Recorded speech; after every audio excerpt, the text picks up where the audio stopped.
प्राचीन काल की बात है, जब धरती पर ऋषियों के आश्रम बसते थे और नदियां देवियों की तरह पूजी जाती थीं। माँ गंगा के पवित्र तट पर रहते थे महान तपस्वी ऋषि गौतम। हर सुबह सूर्योदय से पहले ऋषि गौतम गंगा तट की ओर जाते। उनके दोनों छोटे पुत्र उनके कंधों पर बैठे हंसते हुए साथ चलते। उनके पीछे चलती थी उनकी पत्नी अहल्या। तो अंजना के लिए उसकी माँ केवल एक स्त्री नहीं थी, वह थी सौंदर्य, करुणा और मर्यादा की मूर्ति। लेकिन समय का चक्र कब किस दिशा में मुड़ जाए यह कोई नहीं जानता। आने वाले दिनों में अहल्या का जीवन एक ऐसी कथा बनने वाला था जिसे युगों तक याद रखा जाएगा। यह वही सुबह थी जब सब कुछ शांत था और अभी इतिहास बनने वाला था।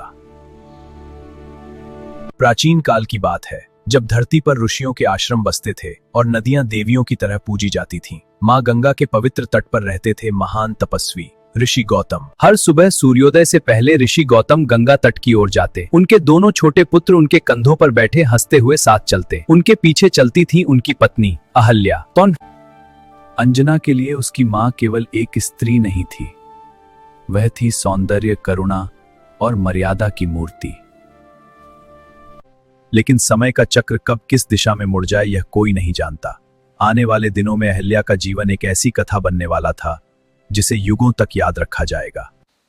यह वही सुबह थी जब सब कुछ शांत था और अभी इतिहास बनने वाला था।